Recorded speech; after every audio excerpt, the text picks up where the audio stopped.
Hello everyone, welcome back to the channel. RRB CBT 2 का exam just corner में है। अगर हम बात करते हैं तो हमने सीमेंट को बहुत ही अच्छे से कवर किया है। अगर आपने पुराने लेक्चर नहीं देखे जरूर जाकर देख लीजिएगा। सीमेंट को कवर किया है, डिफरेंट AJE लेवल पे जो क्वेश्चंस पूछे गए हैं उनको भी हमने डिस्कस किया है। ब्रिक्स के क्वेश्चन PYQs उसके संग चल रहे हैं। और अगर हम आज बात करें तो हम लाइन डिस्कस करने वाले हैं। जस्ट वही टॉपिक्स को हम टच करेंगे लाइन में जो एग्जाम्स में पूछे जाते हैं, क्योंकि ये एक तरीके से जैसे सीमेंट आज के टाइम पे एक बाइंडिंग मटेरियल है, उसी तरीके से एंशिएंट टाइम में बाइंडिंग मटेरियल की तरह हम लाइम को लेते थे।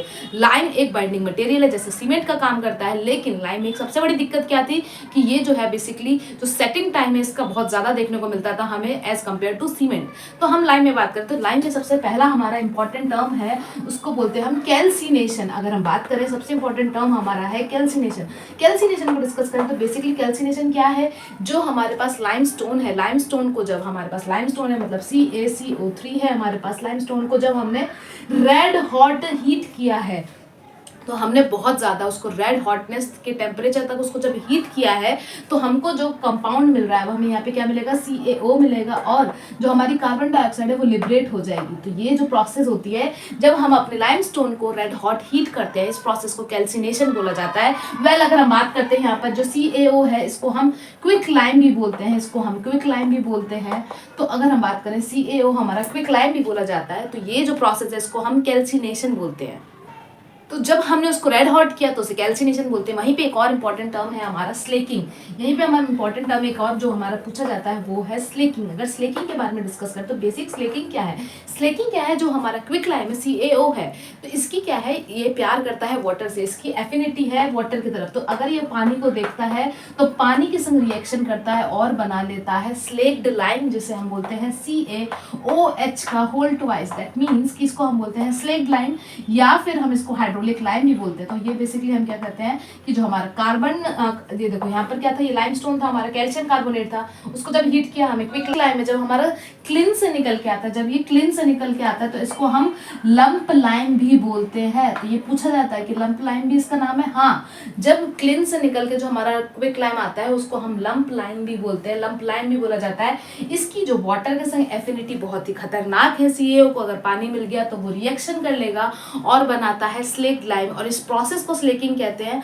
और जो हमारा प्रोडक्ट है उसको हम स्लेक्ड लाइम कहते हैं। वेल यहीं पे एक और टर्म होता है हमारा, वो होता है हाइड्रोलिसिटी।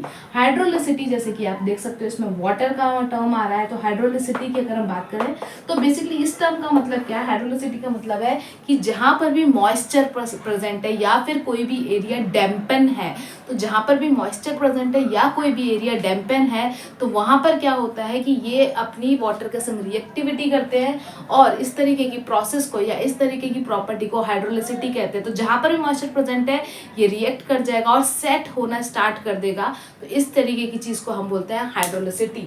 तो यहाँ पर ये हमारा हाइड्रोलिसिटी है। तो कैल्सिनेशन को समझा, स्लेकिंग को समझा, हाइड्रोलिसिटी को समझा। अब हमारे एक और टर्म जो है जिसको बोलते हैं हम सेट। तो नेक्स्ट टर्म हमारा सेटिंग है। सेटिंग की बात करें तो सेटिंग क्या है, जब हमने लाइम है, लाइम हमारा किस में कन्वर्ट हो गया, पेस्ट में कन्वर्ट हो गया। तो बेसिकली जो पेस्ट है, लाइम का जो पेस्ट है, जब वो हार्डनिंग स्टार्ट कर देता है तो हार्डन होने लगता है, इसी प्रोसेस को बोलते हैं हम सेटिंग। तो hardening of the paste of lime, lime के पेस्ट की हार्डनिंग की प्रोसेस को ही हम सेटिंग कहते हैं। ये सारी डेफिनेशन बहुत इंपॉर्टेंट है। बहुत सारे एग्जाम में डायरेक्टली डेफिनेशन देते हैं और 4 ऑप्शन दे देते हैं और वो एग्जाम में पूछा जाता है। तो ये कुछ हमने बेसिक टर्म समझे हैं, जिसमें कैल्सिनेशन, स्लेकिंग हो गया, हाइड्रोलिसिटी हो गया और हमारा ये सेटिंग प्रोसेस हो गया, जिसमें लाइम का पेस्ट बनने के बाद वो हार्डन होने लगता है। तो क्लासिफिकेशन ऑफ लाइम को देखते हैं। क्लासिफिकेशन ऑफ लाइम में सबसे पहला लाइम जो है हमारा, जिसको हम बहुत सारे नामों से जानते हैं, जिसे हम बोलते हैं फैट लाइम या फिर आप बोल सकते हो रिच लाइम, फैट लाइम या रिच लाइम। रिच लाइम है इसका मतलब, इसका कलर भी कैसा होगा, व्हाइट लाइम या फिर प्योर लाइम, कोई भी नाम पूछा जा सकता है। तो names are very important. So fat lime, rich lime, white lime and pure lime. अगर so names are very important. अगर हम बात करते हैं तो नाम क्या क्या है, नाम में ही सब रखा है। तो fat lime, rich lime, pure lime, white lime. अगर हम बात करते हैं तो सबसे पहली बात व्हाइट लाइम है, मतलब कि इसमें बहुत ज्यादा व्हाइटिश कलर देखने को मिलेगा। तो कहाँ पर यूज करेंगे, जहां पर भी एक्सटीरियर वर्क मुझे व्हाइटिश, जहां पर भी मुझे अपीयरेंस के लिए काम कराना है वहां पर हम इसको यूज करेंगे। फैट लाइम नाम क्यों है, नाम में ही सब रखा है। फैट लाइम इसलिए नाम है क्योंकि यहाँ पर क्या होता है, स्लेकिंग प्रोसेस जो अभी हमने देखा था स्लेकिंग, तो जैसे ही स्लेक हो जाता है इसके बाद इसके वॉल्यूम में 2 से 2.5% का चेंज देखने को मिलता है। तो वॉल्यूम कितना इंक्रीज हो जाता है इसका, वॉल्यूम इंक्रीजेस 2 to 2.5% का इंक्रीमेंट देखने को मिलता है, इस वजह से फैट लाइम नाम है। वहीं पे अगर हम बात करते हैं प्योर लाइम, क्यों, क्योंकि इसमें लाइम का परसेंटेज ऑलमोस्ट हमें जो क्विक लाइम का परसेंटेज है वो हमें 95% तक देखने को मिलता है, इस वजह से इसको प्योर लाइम और रिच लाइम कहा जाता है। तो पहला क्लासिफिकेशन हमारा क्या है, fat lime, rich lime, white lime, क्योंकि ये प्लास्टरिंग के लिए यूज किया जाता है, इसमें व्हाइट कलर सबसे ज्यादा देखने को मिलता है। तो हम जहां पर भी अपीयरेंस की बात आती है वहां पर हम इस लाइम को यूज करते हैं। अगर फैट लाइम की बात करें तो ये हमें कहाँ से मिलता है, तो अगर इसकी बात करें तो ये हमें सी शेल से मिलता है, हम सी शेल से इसको ऑब्टेन करते हैं। तो ये क्वेश्चन वेरी इंपॉर्टेंट, तो हम इसे ऑब्टेन कहाँ से करते हैं, सी शेल से ऑब्टेन करते हैं। दूसरा हमारा important lime classification of lime में, दूसरा इंपॉर्टेंट लाइम है हमारा हाइड्रोलिक लाइम।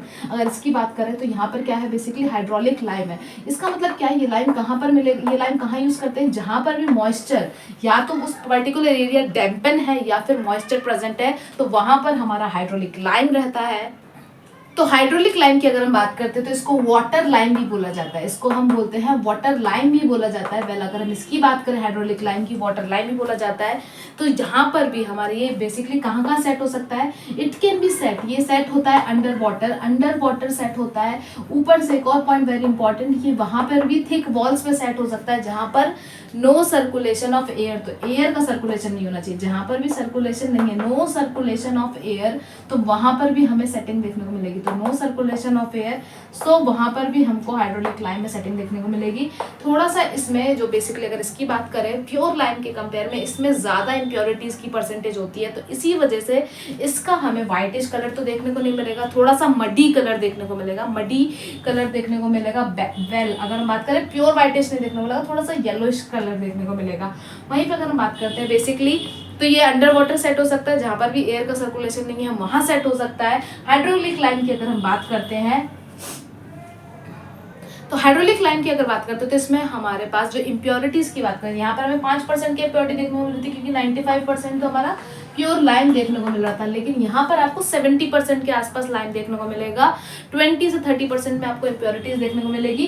कुछ परसेंटेज ऑफ क्ले भी प्रेजेंट होता है, और हमारे पास यहाँ पे फेरस ऑक्साइड भी, बेसिकली अगर हम बात करते हैं क्ले भी प्रेजेंट होता है और फेरिक ऑक्साइड भी प्रेजेंट होता है, और इसी के बेसिस पे हम अलग अलग तरीके के हाइड्रोलिक लाइम देखने को मिलता है। Moderate hydraulic lime, feebly hydraulic lime या फिर एमिनेंटली हाइड्रोलिक लाइम, ये किसके परसेंटेज पे हम डिसाइड करते हैं, क्ले और फेरिक ऑक्साइड के परसेंटेज पे डिसाइड करते हैं।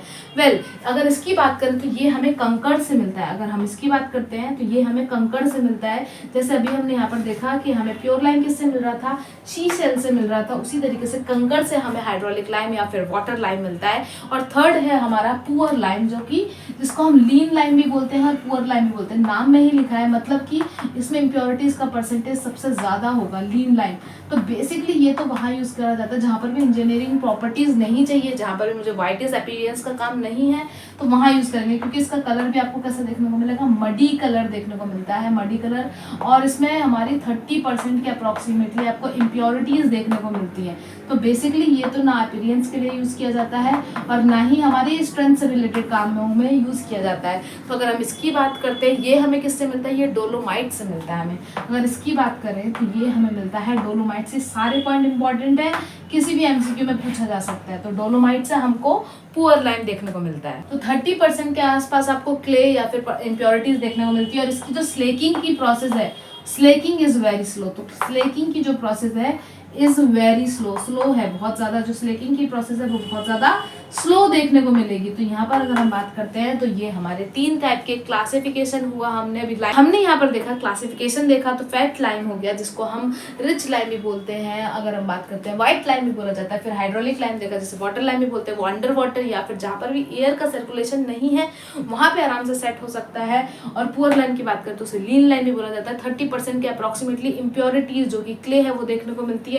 और जहां पर भी हमें स्ट्रेंथ से रिलेटेड काम नहीं है या फिर हमें अपीयरेंस का दिक्कत नहीं है, वहां हम इस लाइन को यूज कर सकते हैं। स्लेकिंग की प्रोसेस इसकी बहुत ज्यादा स्लो है। अगर हम बात करते हैं, अब हमारे पास कुछ क्लास होते हैं, जैसे class A, B, C, D, E, F। तो हमें यहाँ तक की क्लास देखने को मिलेगी और इसको भी हम डिस्कस करेंगे। Let's discuss classes. अगर क्लासेस की बात करते हैं तो क्लास ए में हमारा आता है, क्लास ए की बात करें तो अभी हमने देखा था हाइड्रोलिक लाइम जो है हमारा वो क्लास ए में आता है। So hydraulic lime will be in class A. अगर यहाँ पे बहुत ज़्यादा इंपॉर्टेंट ये सब क्लासेस पूछे जाते हैं, पता नहीं कितने एग्जाम्स में पूछे गए। क्लास बी की अगर बात करते हैं तो क्लास बी में हमारा आता है सेमी हाइड्रोलिक लाइम। तो सेमी हाइड्रोलिक लाइम हमारा आता है क्लास बी में। क्लास सी की अगर बात करें, क्लास सी की बात करते हैं तो अभी हमने देखा था जिसको हम बोलते हैं रिच लाइम या फिर हमारा बोला गया था फैट लाइम, तो ये हमारा क्लास सी में आता है। सो रिच लाइम या फिर वाइट लाइम या फिर क्लास फ्लैट लाइम, ये तो हमारा क्लास सी में आता है। क्लास डी की अगर बात करते हैं तो बेसिकली अगर क्लास डी की बात करें तो इम्प्योर लाइम, लीन लाइम, तो ये जो हमारा था पुअर लाइम हो गया, इम्प्योर लाइम हो गया, ये सब मेरा क्लास डी में आता है। क्लास ई और एफ बहुत इंपॉर्टेंट पूछे गए एग्जाम में। अगर क्लास ई की बात करें तो कंकड़ लाइम जो होता है हमारा, कंकर से जो लाइम मिल रहा है बेसिकली कंकर लाइम जो है वो हमारा क्लास ई में आता है। और siliceous dolomite lime class F में आता है। तो कंकड़ लाइम जो बेसिकली अगर इसकी बात करी जाए तो यहाँ पर जो है बेसिकली हमारा ये क्लास ई में आता है। और क्लास एफ की बात अगर हम करें, क्लास एफ की बात करें तो ये है हमारा सिलिशियस डोलोमेटिक लाइम, सिलिशियस डोलोमेटिक लाइम, ये हमारा क्लास एफ में आता है। डोलोमेटिक लाइम हमारा किस में आ जाएगा, क्लास एफ में आएगा। Very important, these points are very important, बहुत ज़्यादा एग्जाम में पूछे जाते हैं, स्टार मार्क करके ये बहुत ज़्यादा पूछा जाता है। क्लास ई तो बहुत ही बार पूछा गया। कुछ इम्प्योरिटीज की बात करते हैं। अगर हम बात करें इम्प्योरिटीज में, सबसे पहले जो इम्प्योरिटीज है लाइम में, अगर लाइम में हमारी मैग्नीशिया प्रेजेंट है, इम्प्योरिटीज की बात करते हैं, इम्प्योरिटीज की बात करते हैं, इम्प्योरिटीज में सबसे पहले अगर मैग्नीशिया प्रेजेंट है तो वेरी इंपॉर्टेंट क्विक रिवीजन में आप इसको सुनिए पॉइंट्स को और पॉज करके जो मैं बोल रही हूँ मुझे जरूर लिखा करिए। तो मैग्नीशिया की अगर बात करें तो मैग्नीशिया क्या है, जो कैल्सिनेशन प्रोसेस हमने देखी थी, स्क्लेकिंग प्रोसेस देखी थी, जो हमारी सेटिंग प्रोसेस होती है, इसकी प्रॉपर्टीज को ये थोड़ा सा अलग कर देता है। अगर मैग्नीशिया प्रेजेंट है तो ये हमारी इन प्रॉपर्टीज में डिस्टर्बेंस लाता है। लेकिन अगर 5% तक प्रेजेंट है तो 5% तक प्रेजेंट है, अगर 5% तक प्रेजेंट है तो लाइम में ये एक्सीलेंट हाइड्रोलिक प्रॉपर्टीज इम्पार्ट करता है। So up to 5% is accessible, हम इसको अप्लाई कर लेंगे, हम इसको रख लेंगे। पर जो हमारा लाइम है बेसिकली अगर हाइड्रोलिक प्रॉपर्टीज के लिए ही चाहिए, हाइड्रोलिक प्रॉपर्टीज के लिए चाहिए तो लाइम को excellent hydraulic property magnesia provide करता है। तो अप टू 5% इज ओके। वहीं पे अगर दूसरे इम्प्योरिटीज की बात करते हैं तो वो है हमारा क्ले। अगर क्ले की बात की जाए तो बेसिकली अगर हम क्ले की बात करें तो 10 से 30% के परसेंटेज में इसकी वैल्यू वेराई करती है। सो 10 to 30% में इसकी वैल्यू वेराई करती है। अगर क्ले की बात की जाए तो बेसिकली क्ले हमारा हाइड्रोलिक प्रॉपर्टी को इम्पार्ट करता है, लाइम में हाइड्रोलिक प्रॉपर्टी इम्पार्ट करता है। मतलब अंडर वाटर सेट करना है तो क्ले का परसेंटेज देखने को मिलेगा। अगर क्ले का परसेंटेज 3 से 5% में है तो हाइड्रोलिक प्रॉपर्टी आपको देखने को नहीं मिलेगी। अगर रियली में हाइड्रोलिक प्रॉपर्टी के लिए आपको यूज करना है तो क्ले का परसेंटेज 10 से 30% के बीच में होना चाहिए। और अगर हाइड्रोलिक प्रॉपर्टीज के लिए यूज नहीं करना है तो बस फिर तो 2 से 3% भी इट इज ओके। वहीं पे तीसरे इम्प्योरिटीज की बात करें, तीसरे इम्प्योरिटी की अगर बात करें तो वो है आयरन पायराइट्स। अगर आयरन पायराइट्स की बात करते हैं, यहाँ पर आयरन पायराइट्स की बात की जाए तो बेसिकली अगर क्ले है, क्ले प्रेजेंट है, मतलब हाइड्रोलिसिटी चाहिए, अगर हाइड्रोलिक प्रॉपर्टीज चाहिए तो क्ले के लिए हमें थोड़ा सा आयरन ऑक्साइड भी चाहिए होता है। लेकिन वैसे ये हाईली अनडिजायरेबल है। अगर हाइड्रोलिक प्रॉपर्टीज की नीड नहीं है तो iron pyrites are very highly undesirable for lime. वहीं पे अगर फोर्थ की बात करें वो है हमारा सल्फेट। सल्फेट की अगर बात करते हैं तो सल्फेट क्या है, स्लेकिंग प्रोसेस को स्लो कर देता है और सेटिंग प्रोसेस को फास्ट कर देता है। तो स्लेकिंग प्रोसेस जो है इसको स्लो कर देता है और सेटिंग प्रोसेस को फास्ट कर देता है। और फिफ्थ है हमारा एल्कली, जो कि हमें ना तो सीमेंट में चाहिए था और ना ही हमें लाइम में चाहिए। तो एल्कलीज अगर प्रेजेंट है तो ये हमारे लिए हाईली अनडिजायरेबल है, लेकिन ये प्रेजेंट ही रहते हैं तो थोड़े बहुत परसेंटेज में it is okay, but alkalies are highly undesirable. Iron pyrites are also highly undesirable. लेकिन अगर हाइड्रोलिक प्रॉपर्टीज के लिए चाहिए तो 3-4% के लिए हमें क्ले में इसके संग इंपॉर्टेंस होती है, तो क्ले के संग हमें आयरन पायराइट्स देखने को मिले। तो अगर हम सल्फेट्स की बात करते हैं, सल्फेट की बात करें तो स्लेकिंग प्रोसेस को स्लो कर देता है और जो हमारी सेटिंग प्रोसेस है उसको फास्ट कर देता है। स्लेकिंग प्रोसेस स्लो कर दे रहा है और सेटिंग प्रोसेस को इंक्रीज कर देता है, सेटिंग टाइम को इंक्रीज कर देता है। तो ये सल्फेट है, ये सब इम्प्योरिटीज हैं जो लाइम में प्रेजेंट रहते हैं। तो हमने कैल्सिनेशन समझा, स्लेकिंग समझा, हाइड्रोलिसिटी समझा और ये क्विक रिवीजन है। यहाँ पे नोट्स अगर आपको चाहिए, अगर इसके हैंडमेड नोट्स चाहिए तो जरूर कमेंट सेक्शन में बता दीजिएगा, वो भी आपको हमारे टेलीग्राम ग्रुप पे मिल जाएंगे कि अच्छे से जो डिस्क्राइब नोट्स हैं अगर आपको इसके नोट्स भी चाहिए, हैंड रिटन नोट्स भी चाहिए, तो अगर अच्छे से डिस्क्राइब नोट्स भी चाहिए तो हमारा टेलीग्राम ग्रुप है बियॉन्ड डिग्री सिविल के नाम से, वहाँ पर आपको ज़रूर मिल जाएंगे। आप ज़रूर कमेंट सेक्शन में बता दीजिएगा कि नोट्स चाहिए। और ये जो लेक्चर है बेसिकली क्विक रिवाइज करने के लिए, कि जब हमें एंड टाइम पे क्विक रिवीजन करना होता है, क्या क्या इंपॉर्टेंट पॉइंट है जो एक पर्टिकुलर टॉपिक से पढ़ने चाहिए, उसको रिवाइज करने के लिए है। अगर डीप में नॉलेज चाहिए तो बिल्कुल आपको, अगर हैंड रिटन नोट्स चाहिए तो ज़रूर कॉमेंट सेक्शन बता दीजिएगा, आपको मिल जाएगा। नेक्स्ट वीडियो किस लेक्चर पे आए या क्या हम और चेंज कर सकते हैं, ज़रूर अपना फीडबैक कमेंट सेक्शन में दीजिएगा। Thank you so much for watching, like and subscribe our channel.